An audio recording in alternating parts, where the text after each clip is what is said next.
Hello my dear friends. मैं फिर हाजिर हूँ आपके सामने एक बार। अपना ये टॉपिक मुझे याद था, मैंने आपसे वादा किया था कि इंडियन पासपोर्ट्स में पार्ट 2 लेके आऊंगा। आज वो पार्ट 2 हाजिर है आपके सामने। देखिए, इसमें मैंने आपके सामने कुछ कैटेगराइज किया हुआ है।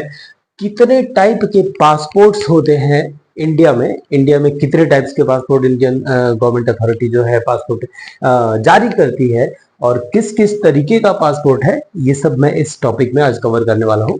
तो आगे बढ़ने से पहले मैं एक बार फिर से आपसे कहूंगा कि आपका चैनल जीलस अभिषेक सर, यहाँ पर इस चैनल पर आपको कुछ अलग अलग इंफॉर्मेशन जानकारियां मिलती रहेंगी, हमेशा मिलती रहेंगी। और आप प्लीज इसको लाइक शेयर एंड सब्सक्राइब करिए और बेल आइकन जरूर प्रेस करिए। मैं आगे बढ़ता हूँ इस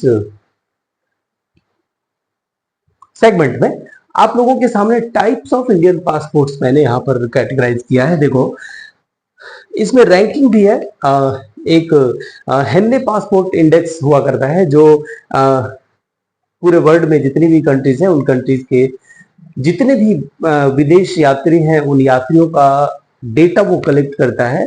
और इसका मेन काम यही है कि ये जो है ना, पूरे विश्व में जितने भी कंट्रीज हैं उन कंट्रीज में कितने कंट्रीज को अथॉरिटी है कि वो अपने कंट्री से लोगों को कितने देशों तक भेज सकते हैं, ये सब चीजें इसमें आज कवर की जाएंगी। तो सबसे पहले मैं शुरू कर देता हूं आज इस टॉपिक में। टाइप्स ऑफ इंडियन पासपोर्ट में आपके सामने यहाँ पर फाइव टाइप्स लिखे गए हैं, देखना ध्यान से समझिएगा। पहला है ऑर्डिनरी पासपोर्ट।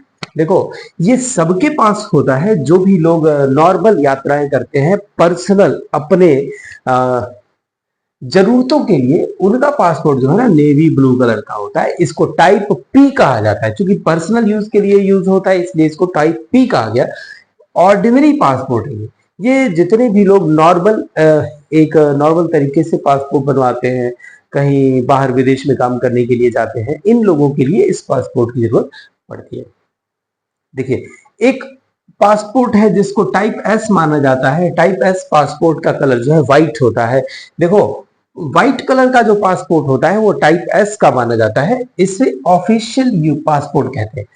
जितने भी ऑफिसर्स, जितने भी हाई क्लास के ऑफिसर्स हैं, नंबर 1 के ऑफिसर्स हैं, जो एम्बेसीज वगैरह में काम करते हैं, इन लोगों के लिए जो है ना white passport government of India जारी करती है। और इसके बाद बारी आती है डिप्लोमेटिक पासपोर्ट की। जो डिप्लोमेटिक पासपोर्ट होता है वो टाइप डी होता है, इसका कलर मरून होता है। मरून कलर का पासपोर्ट जो है डिप्लोमेटिक पासपोर्ट कहलाता है। यानी ये जो राजनयिक होते हैं, जो राजनेता होते हैं, या फिर जो ऐसे इस कैटेगरी में जो लोग आते हैं, उन लोगों को गवर्नमेंट ऑफ इंडिया एक स्पेशल पासपोर्ट जारी करती है, जिसको हम लोग कहते हैं डिप्लोमेटिक पासपोर्ट। और ये डिप्लोमेटिक पासपोर्ट जो है ना टाइप डी में आता है। इसका कलर जो है मरून होता है। देखो, कलर भी लिख दिया है, आप लोगों को कंफ्यूजन नहीं होगी, आप लोग आराम से इसको समझते चलिए, ठीक है। नेक्स्ट है ऑरेंज पासपोर्ट।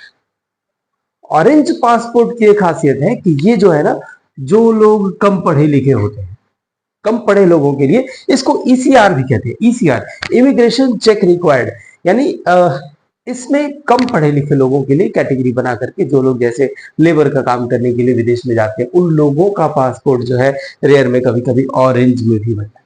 इसमें मानक है कि आप सेकेंडरी, हायर सेकेंडरी है या नहीं, या फिर प्राइमरी लेवल पर ही आपने पढ़ाई किया है, तो उसके बेस पर जो लोग कम पढ़े लिखे होते हैं उन लोगों के लिए ईसीआर यानी ऑरेंज पासपोर्ट बन जाता है। अच्छा, एक और पासपोर्ट है जिसके बारे में भी चर्चा करते हैं, तत्काल पासपोर्ट।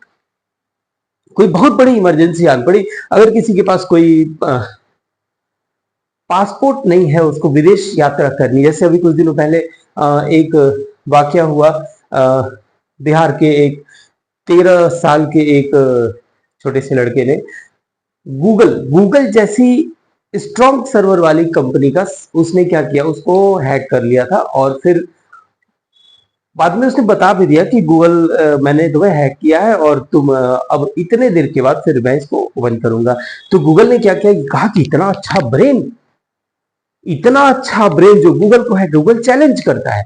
जो बड़ी बड़ी मल्टीनेशनल कंपनीज है, एमएनसीज है, वो क्या करती हैं, चैलेंज करती है कि आप मेरे सर्वर को हैक करिए, और हैक करने वाले को वो अपने कंपनी में ही उनको बुला के नौकरी वगैरह दे देते हैं।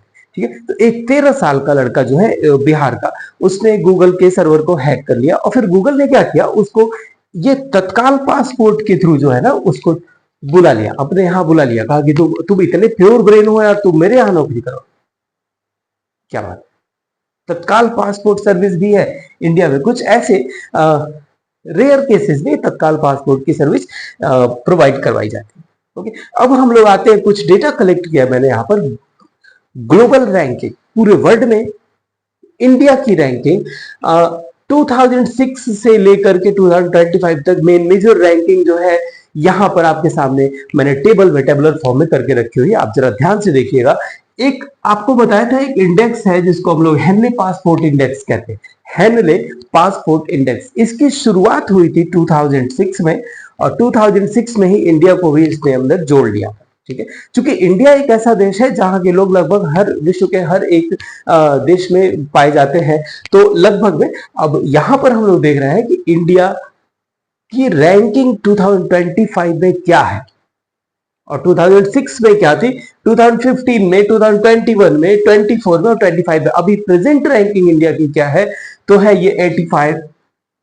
अब इस 85 का मतलब क्या, हम लोग शुरू से देख लेते हैं। यहां पर दिया है हेनले पासपोर्ट इंडेक्स में एक टेबल है, इस टेबल में ईयर वाइज, रैंक वाइज, और यहां पर ये जो लास्ट कॉलम है, इस कॉलम में लिखा है number of visa free countries, यानी कितनी कंट्रीज में इंडिया के थ्रू अगर कोई, इंडिया से अगर कोई यात्री जाता है, इंडिया का कोई भी सिटीजन अगर किसी कंट्री में जाता है तो उसको वीजा की जरूरत नहीं पड़ेगी। ऐसी कंट्रीज की संख्या इंडिया के द्वारा, इंडिया से अगर कोई जाता है तो ऐसी कंट्रीज की संख्या 2006 में थी 25, यानी इंडिया से 2006 में यात्री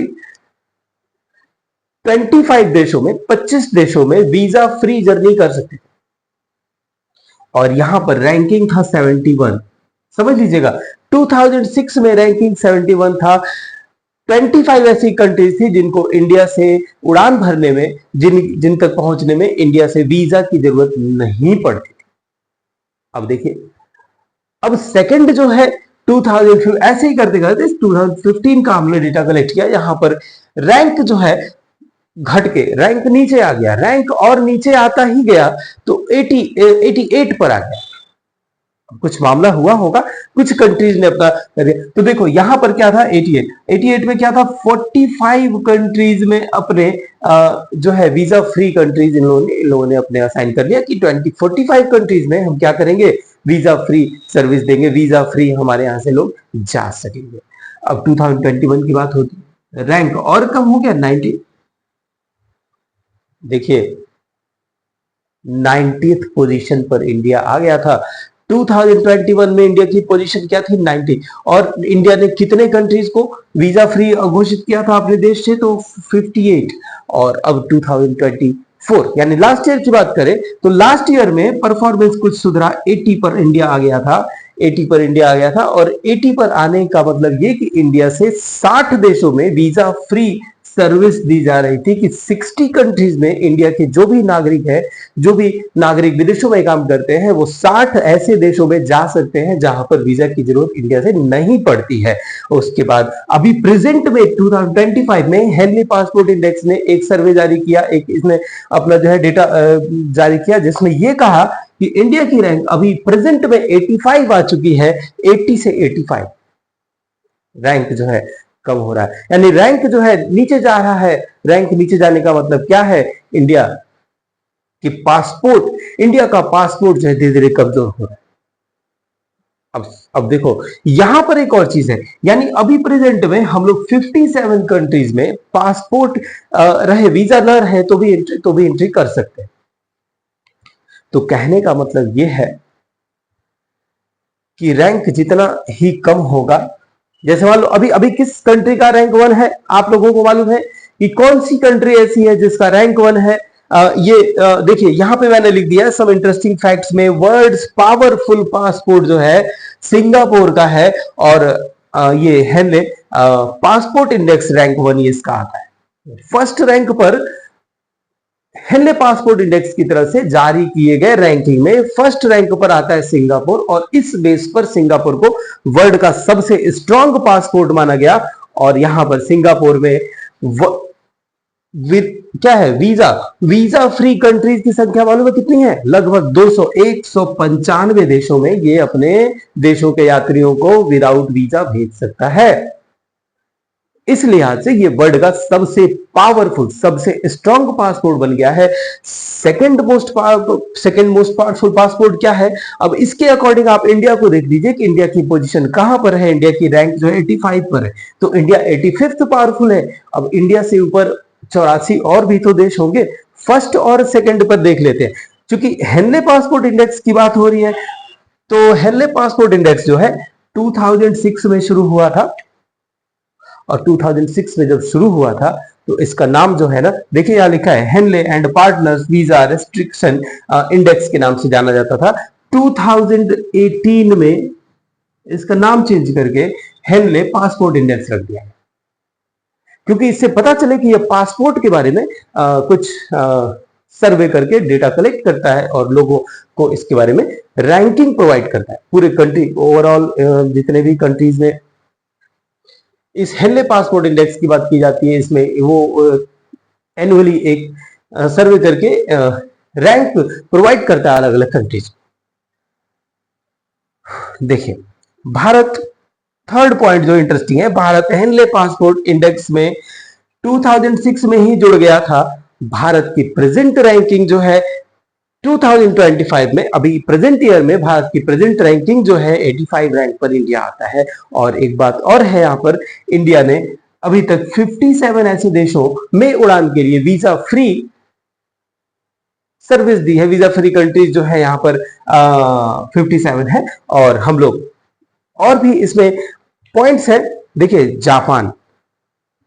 जापान की बात करें ना, तो जापान तो है मैप में बहुत छोटा सा, ऐसे दिखता है जापान चाइना के इधर बगल में, लेकिन जापान जो है ना बुद्धि से बहुत बड़ा है। और जापान जो है ना एक ऐसा देश है जो हमेशा कुछ ना कुछ नया करता रहता है। तो जापान ने क्या किया, चीन के साथ समझौता किया। समझौता हुआ था पहले, लेकिन समझौते को रद्द कर दिया गया था चाइना और जापान में कुछ डिस्प्यूट की वजह से। फिर क्या हुआ, चाइना और जापान ने फिर से आपस में समझौता किया। इससे जापान की जो स्थिति है, वीजा मुक्त समझौता हुआ था, और इस समझौते को चाइना और जापान दोनों ने बंद कर दिया था, यानी रद्द कर दिया था। फिर से बहाल किया है, फिर से बहाल करके अपनी रैंकिंग में सुधार किया। इससे किसको फायदा हुआ?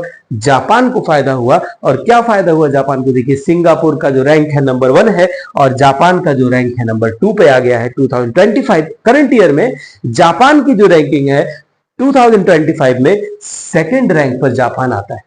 फर्स्ट रैंक पर सिंगापुर एंड सेकंड रैंक पर जापान। और जापान की जो ये पॉलिसी है, ये अपने डिप्लोमेटिक जो भी इसके समझौते होते हैं, जो भी इसके कूटनीतिक समझौते होते हैं, इस कूटनीतिक समझौते में हमेशा जापान को फायदा होता है। और जापान चाइना के साथ समझौता अपना जो है बहाल करके अपनी रैंकिंग में सुधार कर लिया है, और इसमें रैंक 2 पर आ गया है। और एक बात बता दूं कि जापान बीएफसी यानी वीजा फ्री कंट्रीज, जापान से जो है ना 193 कंट्रीज में जापान से वीजा फ्री जो है लोग जा सकते हैं। यहां पर था ये पूरा सेगमेंट। एक सवाल आता है, क्या आपके दिमाग में भी आया? एक सवाल आता है कि इंडिया को अपनी इस रैंकिंग को बढ़ाने के लिए क्या करना चाहिए, क्योंकि 85 रैंक है। इंडिया बहुत ही बड़ा देश है। इंडिया में बहुत सारे ऐसे लोग हैं जो विदेशों में जाके काम करते हैं। अभी डेटा कलेक्ट करूं तो उस डेटा में ये पता चलेगा कि इंडिया कितने % लोग किस किस देशों में हैं। तो ये भी कलेक्ट करके आपको आप तक पहुंचाऊंगा मैं। लेकिन अभी जो है यहाँ पर हम बात करते हैं कि इंडिया को, भारत को ऐसा क्या करना चाहिए कि जो है भारत के इस रैंकिंग में थोड़ा सा सुधार हो सके और भारत की रैंकिंग थोड़ी सी और ऊपर जा सके। तो क्या करेंगे इसमें जो है ना, ये 57 की संख्या को बढ़ाएंगे। कुछ देशों के साथ दोहरे द्विपक्षीय समझौते करने पड़ेंगे, जिससे क्या होगा, पासपोर्ट और वीजा से रिलेटेड जो भी प्रॉब्लम्स है, जो भी डिस्प्यूट्स है, वो सब चीजें धीरे धीरे खत्म हो जाएंगी। लेकिन देखो क्या है, अभी कुछ ऐसे मामले, कुछ ऐसे मुद्दे भी चल रहे हैं जिन मुद्दों की वजह से भारत जो है ना, अब जैसे मान लीजिए कि इंडिया से कोई जाएगा किसी देश में, तो वहां से आएगा भी तो इंडिया जो है बहुत ही सोच समझ के कदम उठाएगा।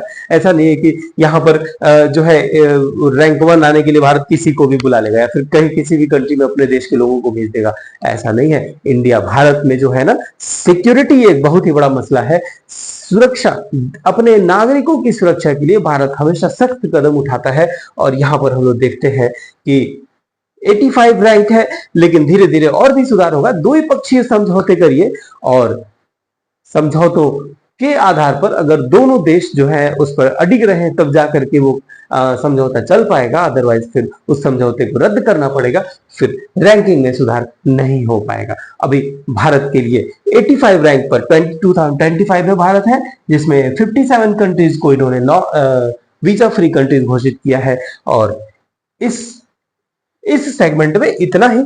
आपको अगले सेगमेंट में मैं फिर और भी जानकारी देता रहूंगा। तब तक के लिए thank you and good bye.